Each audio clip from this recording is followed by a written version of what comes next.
ओम शांति। आज प्यारे बाप दादा के साकार अनमोल मधुर महावाक्य हैं 11 अप्रैल 2026। आज की मुरली बहुत ही विशेष है क्योंकि आज की मुरली दिव्य और अलौकिक पालना से संपन्न है।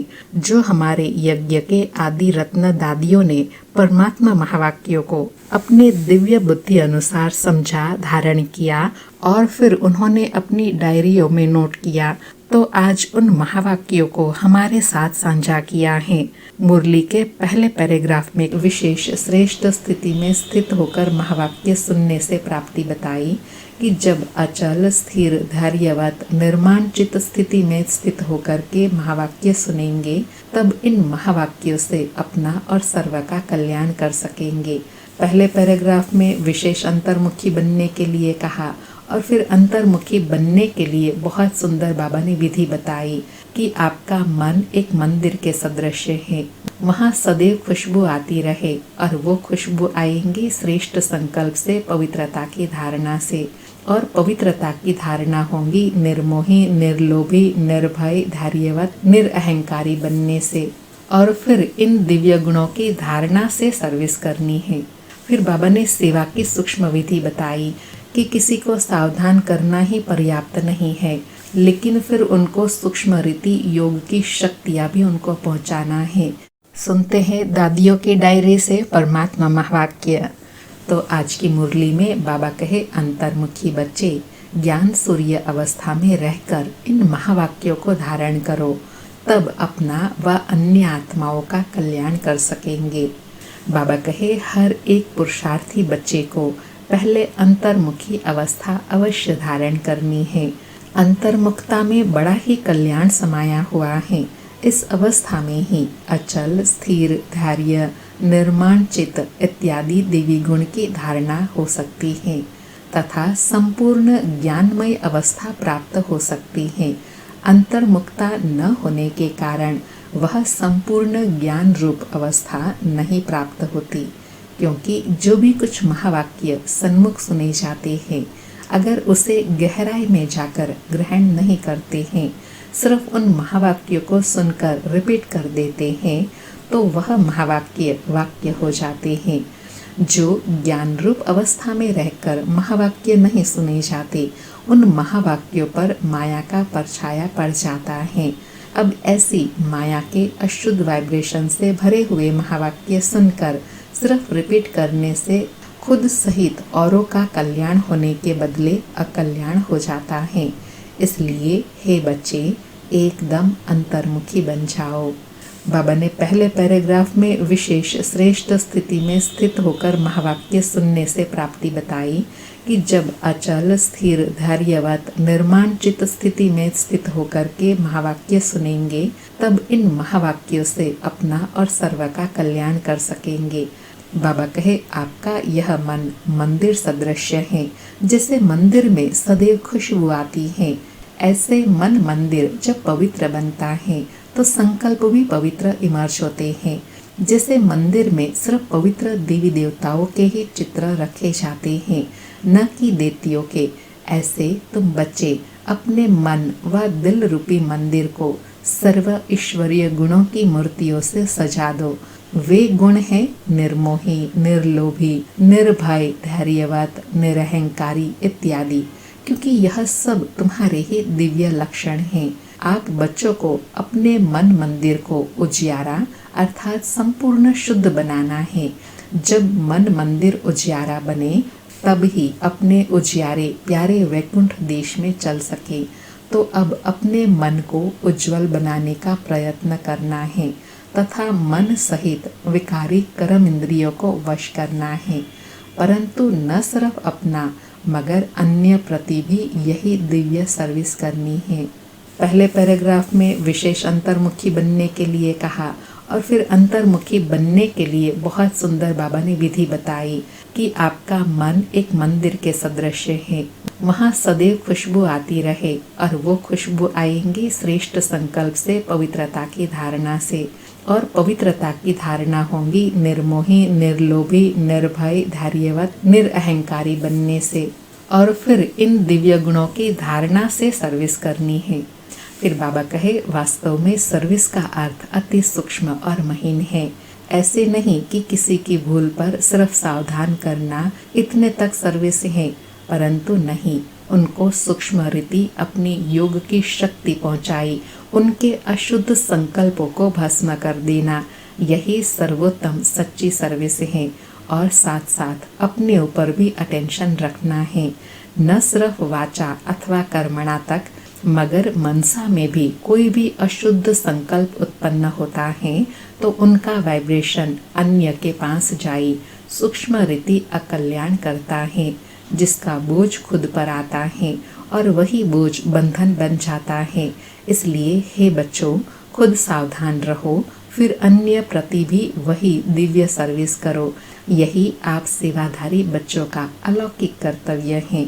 ऐसी सर्विस करने वाले को फिर अपने प्रति कोई भी सर्विस नहीं लेनी है। भल कभी कोई अनायास भूल हो भी जाए तो उसे अपने बुद्धि योग बल से सदैव के लिए करेक्ट कर देना है।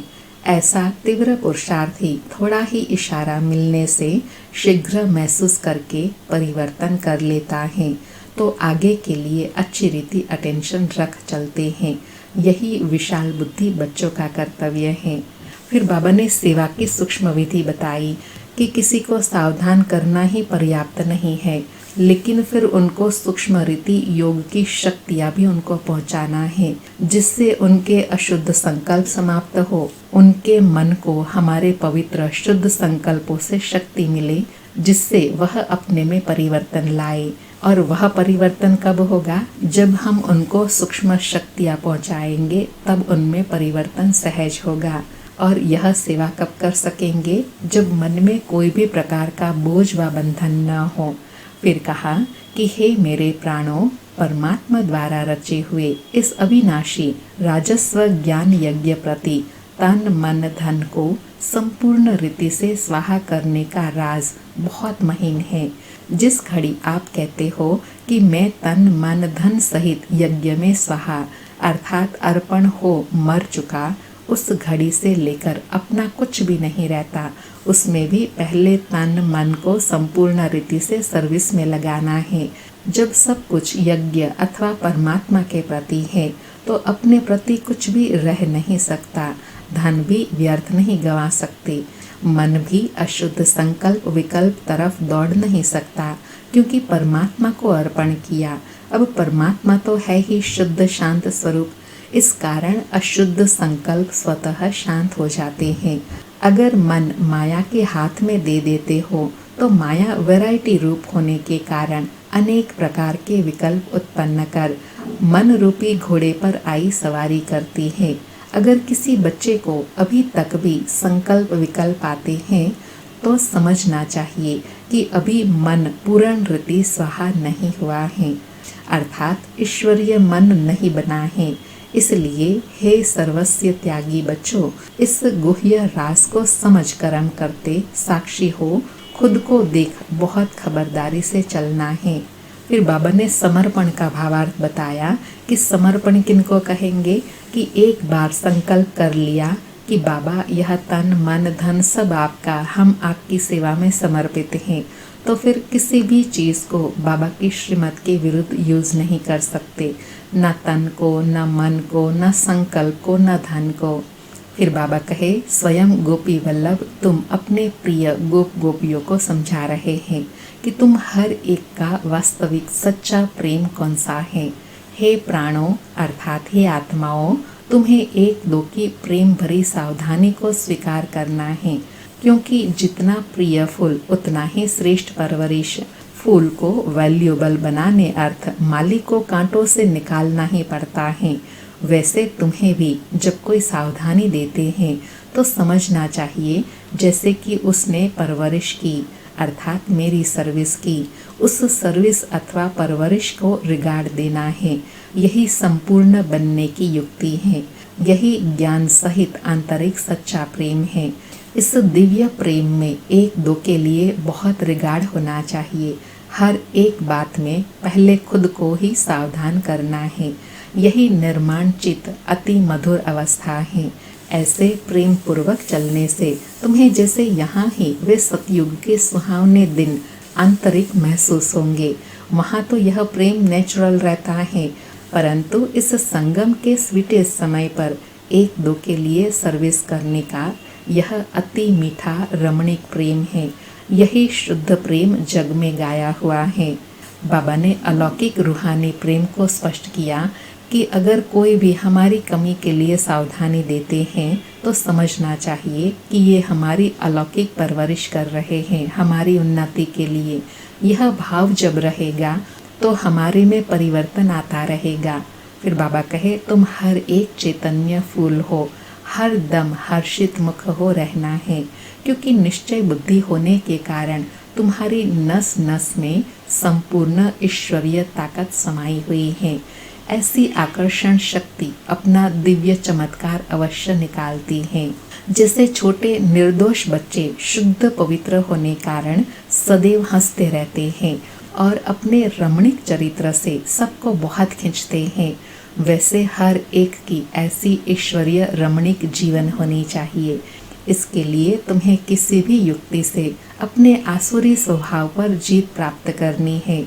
जब कोई को देखते हो यह क्रोध विकार के वश हैं, मेरे सामने आता है, तो उनके सामने ज्ञान रूप हो, बचपन की मीठी रीति से मुस्कुराते रहो, तो वह खुद शांत चित्त हो जाएगा, अर्थात विस्मृति स्वरूप में स्मृति में आ जाएगा।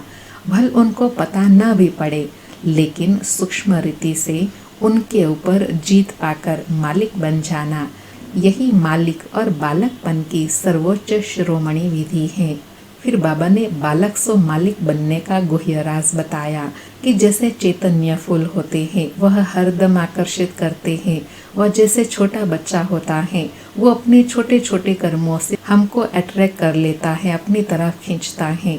ऐसे बाबा कहे, तुम्हारे में भी रूहानी अलौकिक पवित्र आकर्षण हो, जिससे अनेक आत्माओं का परिवर्तन करके उनकी कमियों को निकाल उनकी बुराइयों पर जीत पाकर उनका मालिक बन सकते हो। यह है बालक सो मालिक बनने की सर्वश्रेष्ठ शिरोमणि विधि। फिर बाबा कहे, ईश्वर जैसे संपूर्ण ज्ञान रूप वैसे संपूर्ण प्रेम रूप भी है। ईश्वर में दोनों ही क्वालिटीज समाई हुई है, परंतु फर्स्ट ज्ञान, सेकंड प्रेम। अगर कोई पहले ज्ञान रूप बनने के बगैर सिर्फ प्रेम रूप बन जाते हैं तो वह प्रेम अशुद्ध खाते में ले जाता है। इसलिए प्रेम को मर्ज कर पहले ज्ञान रूप बन भिन्न भिन्न रूपों में आई हुई माया पर जीत पाकर पीछे प्रेम रूप बनना है। अगर ज्ञान बगैर प्रेम में आए तो कहाँ विचलित भी हो जाएंगे। जैसे अगर कोई ज्ञान रूप बनने के बगैर ध्यान में जाते हैं तो कई बार माया में फंस जाते हैं। इसलिए बाबा कहते हैं, बच्चे यह ध्यान भी एक सूत की जंजीर है, अर्थात छोटे कच्चे धागे की जंजीर है, परंतु ज्ञान रूप बन फिर पीछे ध्यान में जाने से अति मौज का अनुभव होता है। तो पहले है ज्ञान, पीछे है ध्यान। ध्यान निष्ठ अवस्था से ज्ञान निष्ठ अवस्था श्रेष्ठ है। इसलिए हे बच्चों, पहले ज्ञान रूप बन फिर प्रेम इमर्ज करना। ज्ञान बगैर सिर्फ प्रेम इस पुरुषार्थी जीवन में विघ्न डालता है। बाबा कितनी सूक्ष्म सूक्ष्म बातों पर अटेंशन दिला रहे हैं कि ज्ञान स्वरूप मेन नींव है, उस नींव के बाद फिर दूसरे गुण धारण करेंगे तो ईश्वरीय मार्ग में कोई विघ्न नहीं आएगा। जब ज्ञान की नींव मजबूत होंगी तब फिर दिव्य गुणों की धारणा भी सहज होंगी, उनके द्वारा सेवा भी कर सकेंगे। फिर बाबा कहे, साक्षीपन की अवस्था अति मीठी है, रमणीक और सुंदर है। इस अवस्था पर ही आगे की जीवन का सारा मदार है। जैसे कोई के पास कोई शारीरिक भोगना आती है, उस समय अगर वह साक्षी सुखमय अवस्था में उपस्थित हो उसे भोगता है तो पास्ट कर्मों को भोग चुक्त भी करता है और साथ साथ फ्यूचर के लिए सुख का हिसाब भी बनाता है। तो यह साक्षीपन की सुख स्वरूप अवस्था पास्ट और फ्यूचर दोनों से कनेक्शन रखती है। तो इस राज को समझने से कोई भी ऐसे नहीं कहेगा कि मेरा यह सुहावना समय सिर्फ चुकतू करने में चला गया। नहीं, यही सुहावना पुरुषार्थ का समय है जिस समय दोनों कार्य संपूर्ण रीति सिद्ध होते हैं, ऐसे दोनों कार्य को सिद्ध करने वाले तीव्र पुरुषार्थी ही अतीन्द्रिय सुख व आनंद के अनुभव में रहते हैं। फिर बाबा ने और साक्षीपन की स्थिति का वर्णन किया कि कई बार कई प्रकार के कर्म भोग होते हैं, चाहे शरीर के चाहे संबंधों के। उसमें कर्म भोग की भोग न भोग रहे हैं यह भाव न होकर के साक्षी दृष्टा का भाव रहे, तो उससे पुराने विकर्मों को भी भस्म करेंगे और भविष्य के लिए श्रेष्ठ कर्म भी कर सकेंगे, जिससे फिर सुखमय अवस्था का अनुभव होगा। फिर बाबा कहे, इस वैरायटी विराट ड्रामा की हर एक बात में तुम बच्चों को संपूर्ण निश्चय होना चाहिए, क्योंकि यह बना बनाया ड्रामा बिल्कुल वफादार है। देखो, यह ड्रामा हर एक जीव प्राणी में उनका पार्ट पूर्ण रीति से बजवाता है। भल कोई रॉन्ग है तो वह रॉन्ग पार्ट भी पूर्ण रीति से बजाता है। यह भी ड्रामा की नोंद है। जब रॉन्ग और राइट दोनों ही प्लान में नोंदे हुए हैं, तो कोई बात में संशय उठाना यह ज्ञान नहीं है, क्योंकि हर एक एक्टर अपना अपना पार्ट बजा रहा है। जैसे बायोस्कोप में अनेक भिन्न भिन्न नाम रूपधारी एक्टर्स अपनी अपनी एक्टिंग करते हैं, तो उनको देख किसी से नफरत आवे और किसी से हर्षित हो, ऐसा नहीं होता है। पता है कि यह एक खेल है जिसमें हर एक को अपना अपना गुड व बैड पार्ट मिला हुआ है, अर्थात अच्छा व बुरा पार्ट बजाने के लिए पार्ट मिला हुआ है। ऐसे ही इस अनादि बने हुए बायोस्कोप को भी साक्षी हो, एक रस अवस्था में हर्षित हो देखते रहो। संगठन में यह पॉइंट्स बहुत अच्छी रीति धारण करनी है। एक दो को ईश्वरीय रूप से देखना है, महसूसता का ज्ञान उठाई सर्व ईश्वरीय गुणों की धारणा करनी है। अपने लक्ष्य स्वरूप की स्मृति से शांत चित्त, निर्माण चित्त, धैर्यवत, शीतलता इत्यादि सर्व देवी गुण इमर्ज करने हैं। जिसको बाबा कहते हैं ना कि अपना हीरो हीरोइन पार्ट बजाने के लिए क्या स्मृति रहे कि हर एक आत्मा अपना अपना पार्ट बजा रही है। अच्छा व बुरा जो जिसको पार्ट मिला है वो बजा रहा है, तो उससे एकदम साक्षी होकर देखना है। और कौन सी स्थिति में देखना है? शांत चित्त, निर्माण चित्त, धैर्यवत, मिठास, शीतलता आदि दिव्य गुणों को इमर्ज करके ड्रामा को साक्षी होकर देखना है। फिर बाबा कहे, धैर्यवत अवस्था धारण करने का मुख्य फाउंडेशन वेट एंड सी। हे मेरे प्रिय बच्चों, वेट अर्थात धैर्य रखना, सी अर्थात देखना। अपने दिल भीतर पहले धैर्यवत गुण धारण कर, उसके बाद फिर बाहर में विराट ड्रामा को साक्षी हो देखना। जब भी कोई भी राज सुनने का समय समीप आवे, तब तक धैर्यवत गुण की धारणा करनी है। समय आने पर उस धैर्यता के गुण से राज सुनने में कभी भी विचलित नहीं होंगे। इसलिए हे पुरुषार्थी प्राणों अर्थात हे पुरुषार्थी आत्माओं, जरा ठहरो और आगे बढ़कर राज देखते चलो। इस ही धैर्यवत अवस्था से सारा कर्तव्य संपूर्ण रीति से सिद्ध होता है। यह गुण निश्चय से बांधा हुआ है। ऐसे निश्चय बुद्धि साक्षी दृष्टा होकर हर खेल को हर्षित चेहरे से देखते आंतरिक धैर्यवत और अडोल चित रहे।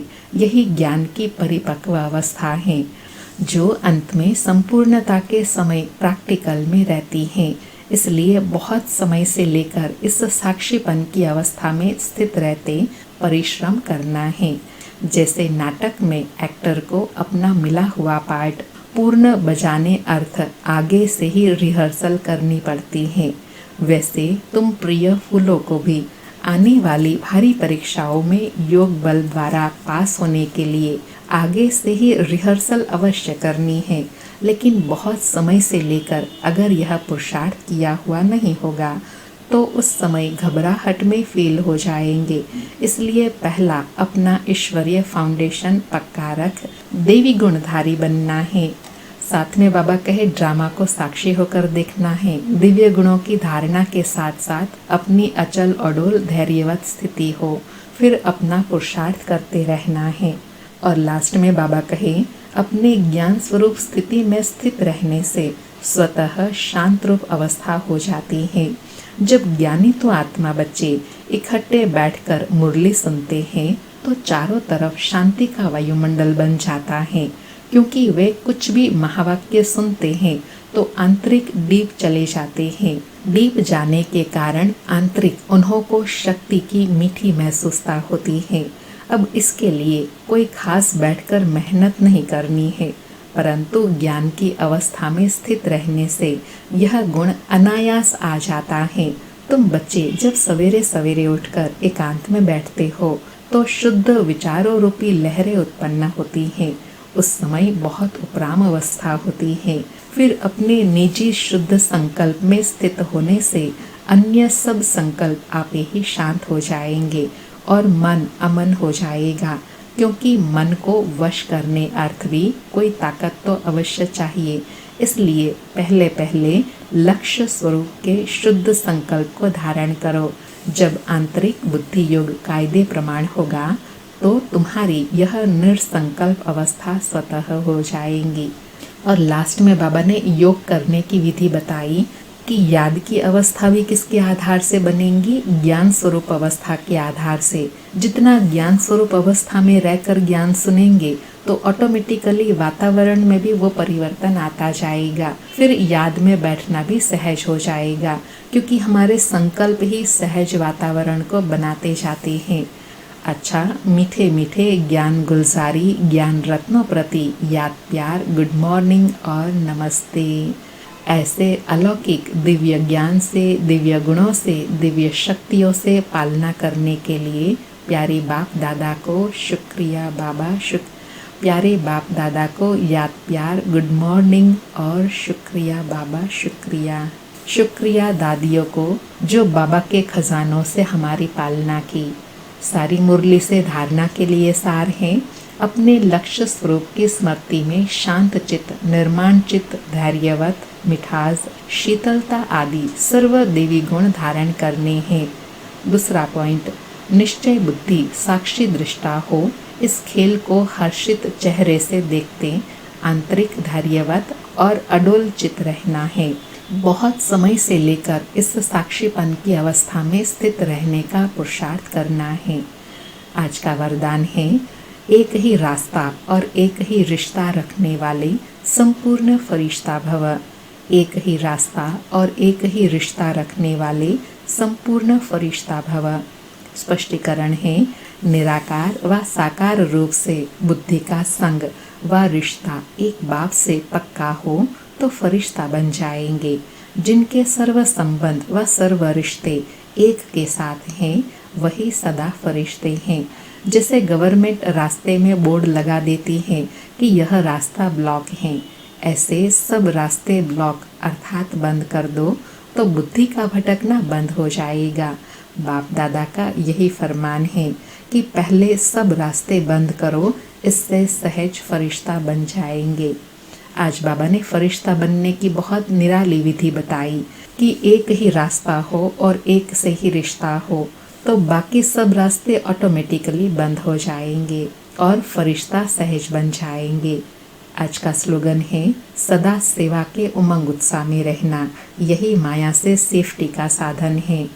आज के अव्यक्त इशारे हैं, महान बनने के लिए मधुरता और नम्रता का गुण धारण करो। आज की धारणा बताई कि आपका बोल और स्वरूप दोनों साथ साथ हो। बोल स्पष्ट भी हो, उसमें स्नेह भी हो, नम्रता और मधुरता भी हो, सत्यता भी हो, लेकिन स्वरूप की नम्रता भी हो। इसी रूप से बाप को प्रत्यक्ष कर सकेंगे। निर्भय हो लेकिन बोल मर्यादा के अंदर हो। जब इन दोनों बातों का बैलेंस हो तब कमाल दिखाई देंगी। फिर आपके शब्द कड़े नहीं मीठे लगेंगे। बाबा कहे, ऐसे दिव्य गुणों की धारणा और बैलेंस हो तो ऐसे बैलेंस वाले बच्चे कमाल कर दिखा सकेंगे। अच्छा, ओम शांति। फिर से प्यारे बाप दादा को, दादियों को शुक्रिया बाबा, शुक्रिया दादिया। आपकी इतनी गुह्य, दिव्य, अलौकिक, सुखमय पालना के लिए शुक्रिया बाबा, शुक्रिया दादिया।